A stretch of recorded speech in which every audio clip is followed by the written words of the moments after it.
WhatsApp peeps, आज मैं आपको एक ऐसी बिजनेस स्टोरी बताऊंगा जिसमें वर्ल्ड के दो सबसे बड़े ब्रांड दोस्त बन गए, and for the right reasons. बात 2006 की है। Coca Cola was the world's most valuable brand और उसके दो टॉप एग्जीक्यूटिव्स थे, और इन एग्जीक्यूटिव के पास कोका कोला का जो ट्रेड सीक्रेट था, जो उसका टेस्ट था, उसके पीछे का जो फॉर्मूला था और डिटेल्स थी, प्रोसेसेस एंड प्रोसीजर्स थे, उन सब के डॉक्यूमेंटेशन की एक्सेस थी। इनकी एक असिस्टेंट भी थी, जोया विलियम्स नाम की, उसके पास भी सेम एक्सेस था। सारे सीक्रेट्स के उसको भी एक्सेस थे। इस पट्टी के दिमाग में एक आइडिया आया, क्यों ना ये ट्रेड सीक्रेट्स पेप्सी को बेचकर मोटा माल कमाया जाए।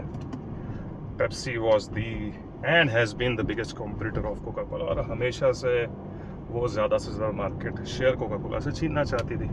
सो शी थॉट कि ऑब्वियसली वो इसके लाखों करोड़ों रुपए दे देंगे मुझे।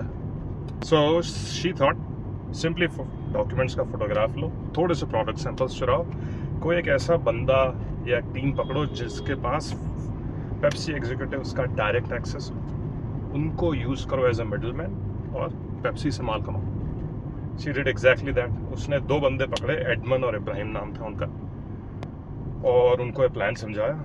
वो एग्री कर गए और उन्होंने पेप्सी के एग्जीक्यूटिव्स को एक एनोनिमस लेटर भेजा। उसमें कॉन्फिडेंशियल डॉक्यूमेंट्स जो थे कोका कोला के, उसके कुछ स्नैपशॉट्स थे, प्लस एक ऑफर भी थी कि कितने पैसे ले देकर सारे के सारे सीक्रेट्स पेप्सी को मिल सकते हैं। अब आप बताओ पेप्सी ने क्या किया होगा? पेप्सी ने पैसे दे दिए और वो सारे सीक्रेट्स हासिल कर लिए? No, they did something unprecedented. They called their biggest competitor, fierce competitor, Coca-Cola, and told them exactly what happened. उनका मैसेज कोका कोला को बड़ा क्लियर था कि look, we are fierce rivals, we are in a cutthroat competition, but we are not criminals. फिर क्या हुआ? FBI को report कर दिया गया। FBI ने एक स्टिंग ऑपरेशन रचा, इन लोगों को बुलाया। FBI का एक एजेंट पेप्सी का एग्जीक्यूटिव बनकर सामने आया, और इन लोगों ने इसको सारे डॉक्यूमेंट्स दे दिए और बदले में इससे $32,000 ले भी लिए। FBI ने रंगे हाथ पकड़ लिया, और उसके बाद तीनों को jail.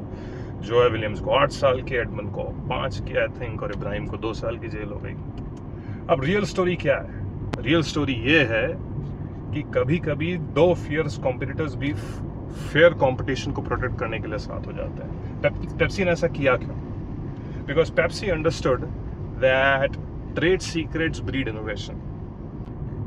Secondly, they also understood that healthy competition is good for everybody in the long term, for the company, for the customers, and for the world in general.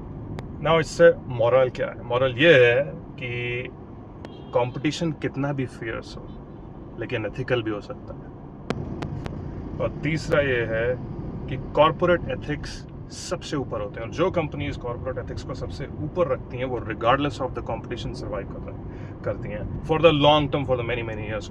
Coca Cola आज भी सर्वाइव कर रही है, आज भी market leader है world में। हालांकि इंडिया में थम्स अप है, and Thums Up is the most common threat to both Coca Cola and Pepsi in India, but Pepsi भी सर्वाइव कर रही है। So they have survived for the long term because they have kept their competition ethical.